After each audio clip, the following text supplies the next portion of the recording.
Olá, meus queridos ouvintes, sejam muito bem-vindos a mais um videocast Alvorada Gourmet. E nesse mês de fevereiro, um videocast super especial, onde vamos falar da transversatilidade da gastronomia.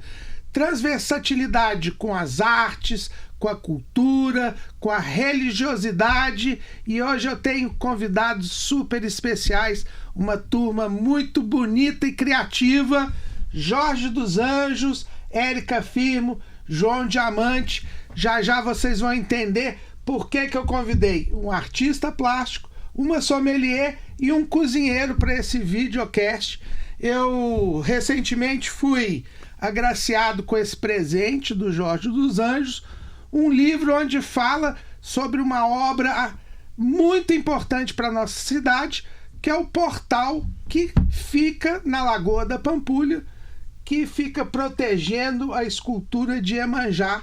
Mas isso, quem vai começar contando essa história pra gente é o criador, o artista plástico Jorge dos Anjos. Jorge, seja bem-vindo. Conta um pouquinho pra gente sua história e a história dessa obra tão significativa para nossa cultura e para nossa cidade. Meu nome é Jorge Luiz dos Anjos. Eu sou artista plástico desde antes de me conhecer por gente, porque muito cedo antes de 7 anos de idade, eu já me achava um artista, né? Era o que eu queria ser quando crescesse. Então, desde o começo, eu sempre persegui essa ideia de ser artista, mas ao mesmo tempo eu tive muita orientação, tive a sorte de ter muita orientação desde muito jovem. E então é uma trajetória de hoje eu tenho vou fazer 67 anos.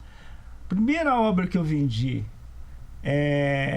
quando não só eu me considerava, mas também meus professores já diziam que eu já era pintor. E tanto que o meu professor Nelo não queria mais dar aula, falou que eu não era mais aluno dele. Então eu tinha 16 anos. Então a primeira obra que eu vendi, inclusive na minha vida, então foi em 1973, que é muito importante lembrar dessa data, que de repente já fazem mais de 50 anos. Eu falo isso porque eu tenho pensado muito nessa trajetória, eu tenho refletido muito sobre ela.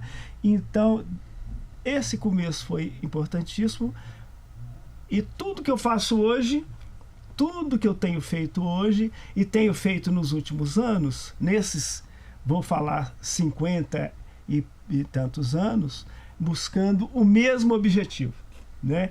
Que é fazer uma arte ou fazer uma obra que tenha a ver com a minha história.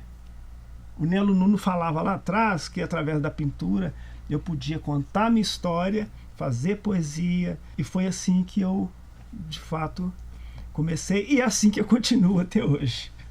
E essa obra da Lagoa da Pampulha especificamente foi um grande marco, né, Jorge? Podemos dizer que foi um divisor de águas na sua carreira artística. Fala um pouquinho sobre essa obra especificamente, que é o motivo pelo qual surgiu a nossa ação, que a gente vai contar para vocês daqui a pouco. Então, nos orienta um pouquinho mais sobre essa obra da Pampulha, que é tão famosa, que fica na Praça de Iemanjá. Eu acredito que a maioria das pessoas que estão nos assistindo conhecem. É uma obra que se chama Portal da Memória, e ela foi instalada naquele lugar porque havia, na época, ela foi instalada lá em 2007. 14 anos que a gente estava conversando. Isso. Então, a prefeitura me chamou, me convidou por sugestão dos terreiros, né, Associação dos Terreiros de Candomblé, de Umbanda. E na época estava havendo muita depredação a escultura que estava ali, então, na margem, que é a escultura de Iemanjá, em bronze. Então, ela estava sendo muito depredada. Então, nessa ocasião, ele precisava dar uma solução para aquilo. Ele foi convidado para achar uma solução. Então, a solução que, na época, me veio era levar a escultura para dentro da lagoa, para tirar o acesso das pessoas àquela obra. E na margem eu sugeri o portal, que o portal da memória, o significado dele é que ele seria uma contrapartida à árvore do esquecimento, que lá na África, lá antes dos escravizados embarcarem, a gente conhece essa história que os homens davam voltas em torno de uma árvore, de olhos vendados, homens tantas voltas, mulheres tantas voltas, para esquecer. Então, essa árvore do esquecimento era uma cerimônia para o esquecimento. Então, eu, quando sugeri a portal da memória, do outro lado de cá das águas, do lado de cá, uma vez estando aqui, você atravessa o portal da memória, e o portal da memória não é para lembrar. Então, o que era para esquecer do lado de lá, aqui é para lembrar da vida anterior, a esse sequestro, vamos dizer assim. Então, o significado dessa obra é isso. Agora, eu desde o começo, eu tenho que dizer, porque quando eu começo com as esculturas, tudo que eu vinha fazendo e que me levou à escultura, porque, na verdade, eu sempre tive também o desejo das obras públicas. Então, porque, de fato, eu sempre achei que a obra, mesmo a pintura, agora nós estamos vendo aí que as cidades têm as empenas dos prédios, então você vê que hoje está muito, nós estamos vendo a pintura no espaço público, mas naquela época não existia, e eu pensava, sempre achei que a escultura ela tem uma vocação para o espaço público, ela precisa ser pública, ela precisa estar na praça, ela precisa estar nos grandes espaços, para as pessoas conviverem com ela. Por quê? Todo esse resgate, toda essa busca que eu venho trabalhando desde cedo, desde esse desejo que eu tinha, ele realmente me levou a pensar que tinha que ser público. Porque não é só um sentimento meu, não é só uma ideia minha, não é só uma visão minha, não é só uma construção, não é uma construção minha, pessoal. Ela, na verdade, ela faz parte desse coletivo. Ela tem todas as questões ligadas à ancestralidade estão presentes, e então isso, na verdade, não é uma coisa pessoal, ela é pública. Ela nasce pública, e então, nessa escultura, nesse portal da memória, ali é que, de fato, tudo isso acontece. Porque além dela ser pública, né, pública, ela está conectada com a história, primeiro com a história, e com toda a relação que essa história nos traz, com a religiosidade, com uma representatividade, então com a relação com as africanas, com tudo que diz respeito, não é, à minha história, que não é só minha, é a história que é de um coletivo muito grande. Coletiva. Então, ali que, de fato, eu acho que talvez seja a obra mais importante que eu já tenho realizado, e exatamente por isso que ela tem essa que as pessoas se veem nela. E isso tudo está aqui nesse livro, que o Jorge gentilmente foi me presentear, onde nasceu a ideia de fazer uma série de laboratórios e de um jantar em homenagem à obra, em homenagem ao Jorge dos Anjos, porque vem de encontro um estudo que eu venho fazendo para enriquecer os meus conteúdos, porque obviamente eu falo de gastronomia em geral, mas com um foco muito na nossa gastronomia regional, na nossa gastronomia brasileira, especificamente mineira. E aí é onde entra a transversalidade da gastronomia, porque não tem como falar de artes, de religiosidade e não falar também de comida. E na cultura afrodescendente que nasceu os encontros religiosos do candomblé, da umbanda, está muito presente, né? Então nasceu essa ideia de criar esse jantar, e aí eu fui buscar respaldo nos meus outros convidados, que é a Érica Firmo, que é sommelier, trabalha essa gama de bebidas, né? O vinho, né? Fala um pouquinho sobre você, como você entrou nessa minha, vamos dizer assim, nessa minha ideia maluca de estar contando história através da comida. Sim, então eu sou a Érica, sou sommelier há uns 4, 5 anos mais ou menos, e não entendia nada de vinho antes de mudar para cá, para BH. Eu me formei em pedagogia, cheguei a lecionar por um tempo, mas realmente não era minha vocação. Então eu lecionei por 1 ano e meio mais ou menos, e depois eu comecei a trabalhar quando eu mudei aqui para BH, em uma pizzaria onde eu tive esse contato maior com o vinho, né? E aí eu fiz o meu primeiro curso de iniciação ao mundo do vinho, me apaixonei, e aí daí em diante não parei mais de estudar, né? E eu sou apaixonada por esse universo, assim, por esse mundo do vinho, que proporciona a gente, assim, uma alquimia fabulosa, né? Então, quando isso vem junto em harmonia com a comida, é uma explosão de sabores, assim, no paladar, né? Então, essa ideia veio através de um encontro que a gente teve lá no Chapuri, né, Flávio? Eu sou também embaixadora de uma marca, né, aqui em Belo Horizonte, que é a Companhia dos Fermentados. Lá no lugar que eu trabalho, no Gira, que é um bar de vinhos que fica no Mercado Novo, a nossa identidade da carta de vinhos é muito vinhos mineiros e vinhos de mínima intervenção. Então, através disso veio a Companhia dos Fermentados para a minha vida, e através da Companhia dos Fermentados eu tive esse encontro com o Flávio, né, lá no Chapuri. Então, aí veio essa ideia da harmonização com o jantar, né? Trazer um pouco das nossas coisas daqui, né, dos nossos produtos, com a harmonização desse jantar. Então eu vou entrar com essa parte, com os vinhos mineiros, trabalhando com uma vinícola maravilhosa, que já vem também de uma longa data, com produtos incríveis.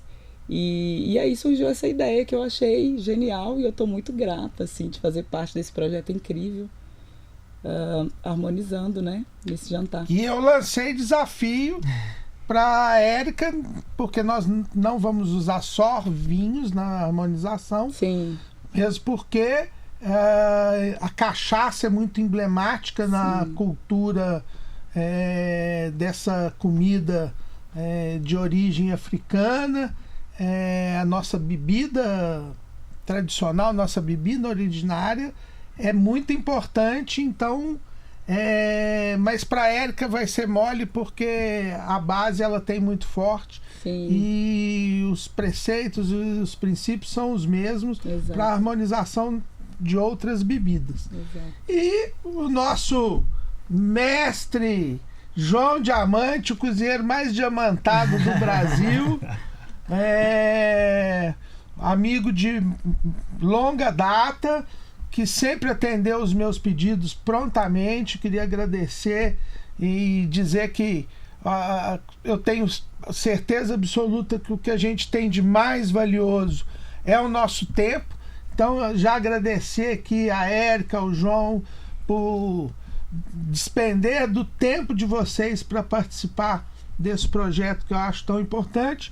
E o João vem fazendo um trabalho também há muito tempo de pesquisa e de estudo. Teve recentemente na África, ele vai contar um pouquinho mais. E também tem um trabalho com um portal que tem tudo a ver. Então não foram nomes escolhidos aleatoriamente, tem todo um sentido. João, conta um pouquinho aí desse caminho que você vem traçando. Bom, primeiramente gostaria de agradecer o convite, aqui me cumprimentar a mesa. É um privilégio estar aqui realmente com vocês. Obrigado, Flávio, obrigado, Jorge, obrigado, Érica.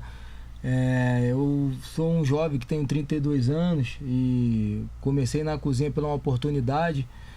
Venho da Bahia, Salvador, e minha mãe solo, 2 filhos. Minha mãe foi criar a gente no Rio de Janeiro, em uma comunidade na zona norte do Rio de Janeiro, no Complexo Andaraí.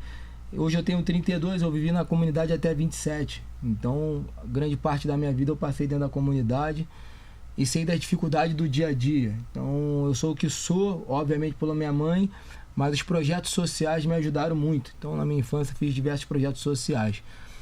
E fui para a Marinha do Brasil e lá eu conheci a cozinha profissional. Trabalho desde 7 anos de idade. Às vezes você fala, pô, 7 anos de idade, é uma criança. Mas na corrida da vida nem todo mundo sai do mesmo lugar, né? E aí eu sou uma das pessoas que saiu atrás e tive que correr muito para tentar ao menos igualar com outras pessoas. E aí, através dessa oportunidade na Marinha do Brasil que eu tive, na gastronomia, eu virei cozinheiro de autoridade, de almirante, consegui fazer uma faculdade através de políticas públicas de qualidade e fiquei entre os 3 melhores da faculdade. Fui trabalhar, estudar na França com um chefe chamado Alain Ducasse, um dos maiores chefes na atualidade da gastronomia mundial. E quando retornei para o Brasil em 2016, assumi a Confederação Espanhola e depois o Museu do Amanhã. Então, fui chefe executivo. E no paralelo a isso, esse trabalho que o Flavinho acabou de falar, é um trabalho social que eu tenho uma escola de gastronomia social que chama Diamante na Cozinha, onde a gente usa a gastronomia como ferramenta de transformação e inserção social para as pessoas que se encontram em vulnerabilidade social, em comunidade, que vive às margens. Essa é a oportunidade que a gente tem. Mas, fora isso, fiz televisão. Então, meu último programa recente foi o Minha Mãe Cozinha Melhor Que a Sua, eu, a Paula Carrosselli e Leandro Hassum, na Rede Globo. E outros programas também. Mas falando do evento em si, desse convite que o Flavinho me fez, eu fiquei muito feliz. Que eu venho de encontro às minhas raízes. Eu tive uma oportunidade agora, através do Portal UOL, de ser o host, de ser o apresentador de uma série que se chama Origem UOL. E essa série documental, já feita com Périx, com Gilberto Gil, com Yuri Massal, com várias pessoas, me convidaram para fazer, e através de um exame de DNA eu descobri minha origem. E minha origem, obviamente, 70% era a África, Costa da Mina. Para quem não se situa ali no continente africano, Costa da Mina fica ali perto do Benin, Togo, Nigéria, Gana. E eu tive o privilégio de ir lá, conhecer o país e conhecer a cultura, conhecer a gastronomia, conhecer seus costumes. E eu vi uma coisa muito, muito semelhante ao Brasil. Eu aqui nos bastidores, antes da gente ligar a câmera, antes da gente fazer esse bate-papo aqui para vocês, a gente tava no mercado conversando, eu me senti realmente em casa lá. Lá eu me senti em casa. Lá eu não tinha medo de sair na rua, lá eu tinha meus semelhantes, os costumes eram muito parecidos. Parecia que eu nasci literalmente lá. E aí eu fui em um mercado grande lá, conhecer todos os produtos, e eu me vi literalmente dentro da Bahia, dentro daquele mercado. Então tinha quiabo, tinha mandioca, tinha azeite de dendê, tinha diversas farinhas, tinha peixe seco, defumado, tinha o acarajé, na verdade que lá é outro nome, né, acará. Então assim, porque não tem os recheios que a gente coloca aqui, que foi a gente incluiu, isso na cultura, pelos nossos costumes, e eu comecei a entender realmente de onde eu saí, da onde eu vim, e o que eu quero fazer e para onde eu quero ir. Porque se você não tem essa conexão e você não sabe de onde você saiu, dificilmente você vai saber para onde você quer ir, você vai ficar meio perdido. Então isso foi fundamental, eu ter essa orientação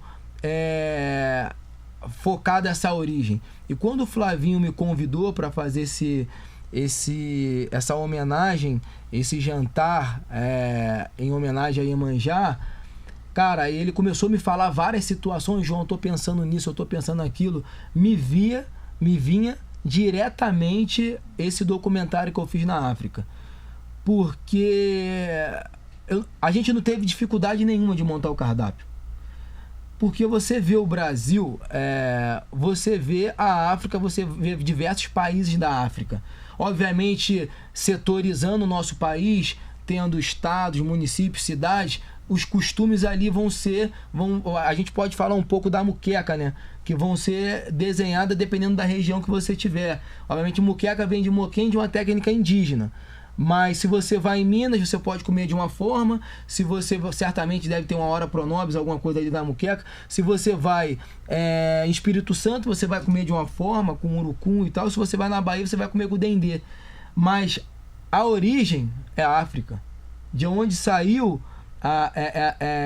na origem da muqueca, obviamente brasileira, então, mas eu falando dos costumes, quando você traz os ingredientes, até me corrigir, a origem da muqueca obviamente é do Brasil indígena, mas quando você traz outra cultura, quando as pessoas escravizadas chegaram aqui, elas colocaram um pouquinho da contribuição dela, e por isso que a gente tem hoje uma gastronomia, uma das gastronomias mais ricas do mundo.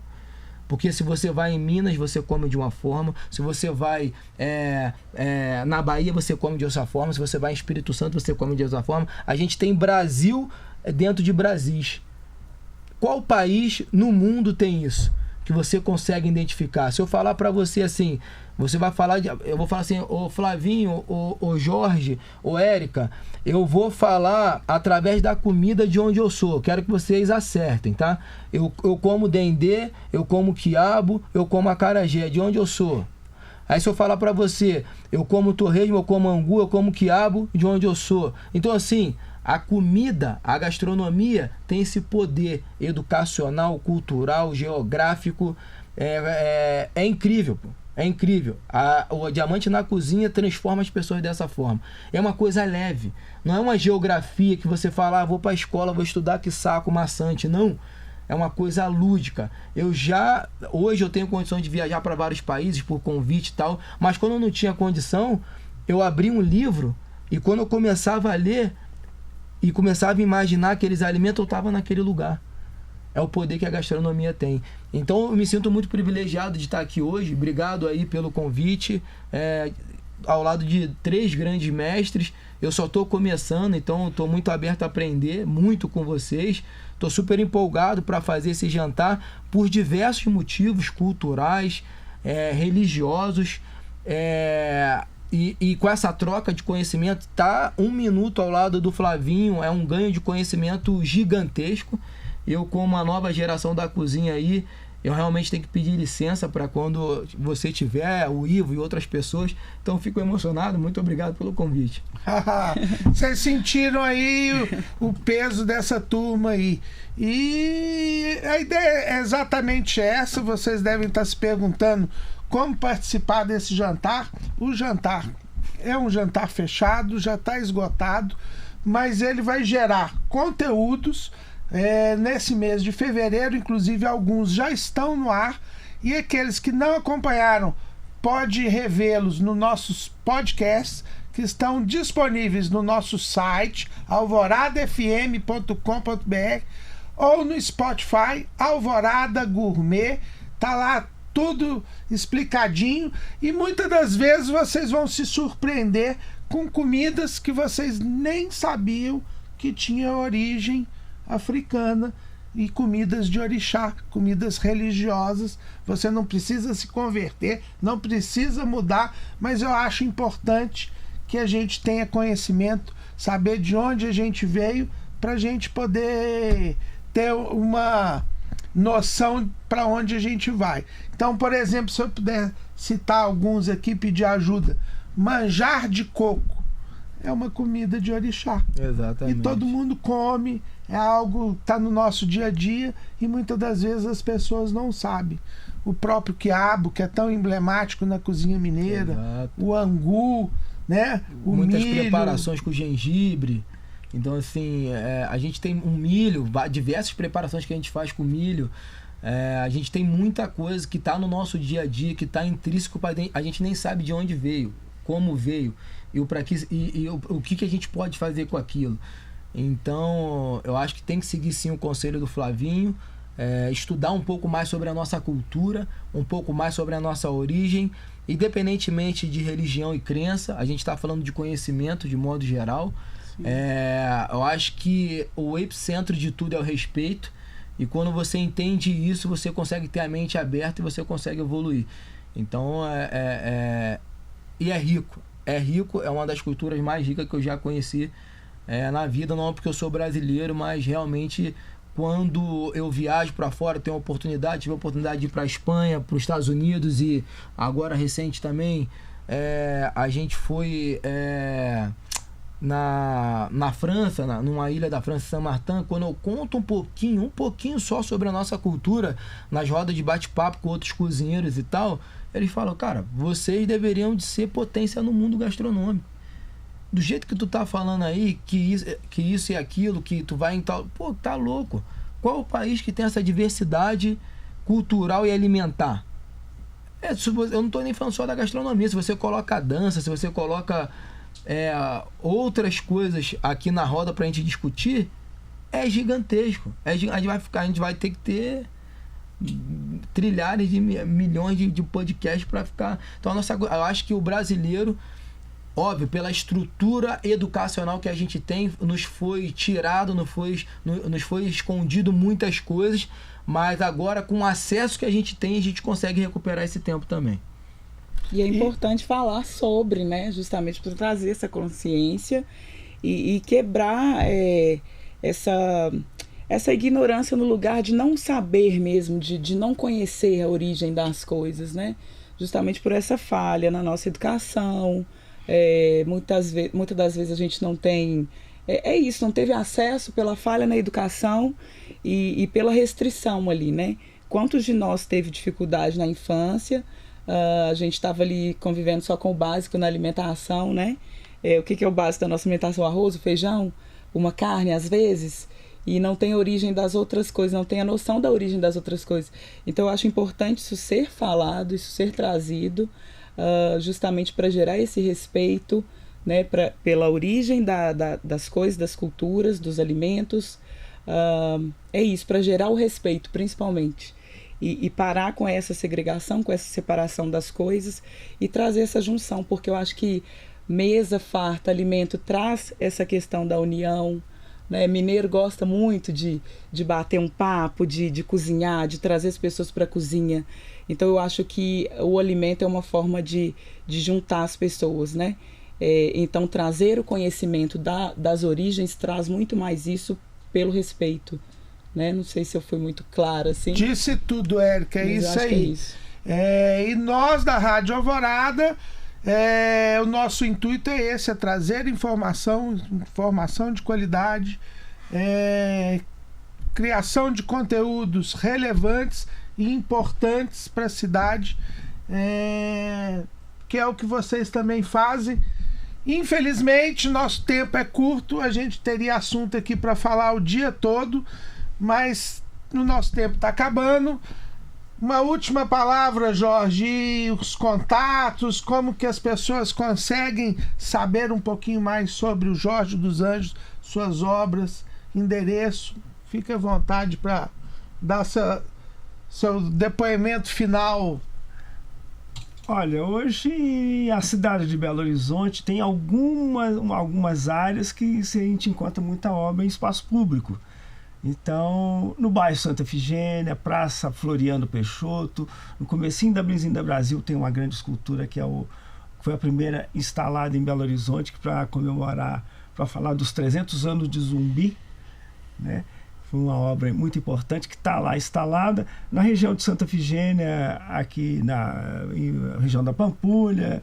Então, principalmente nos espaços públicos. Mas também tem agora algumas grandes exposições acontecendo. Tem uma exposição em Otim, que tem 2 obras assim que eu considero também foi feitas agora, construídas agora, que eu acho muito importante.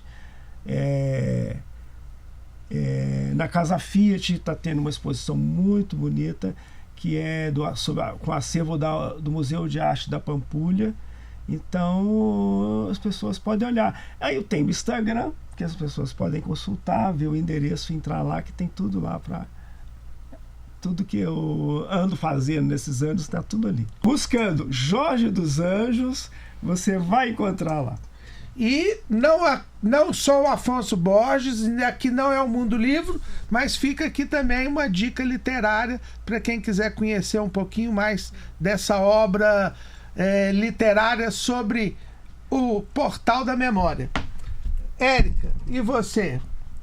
Fala aonde se encontra. Ou você tem alguém que cuida do seu Instagram também? Não tá esse luxo também, não, Cadu. Não. Então, meu Instagram é Érica Firmo, Érica com K. E também tem o Instagram do Gira, que é bem legal, tem conteúdos bem atualizados, bem claros, que é gira.vinho. Sigam, compartilhem. E é isso.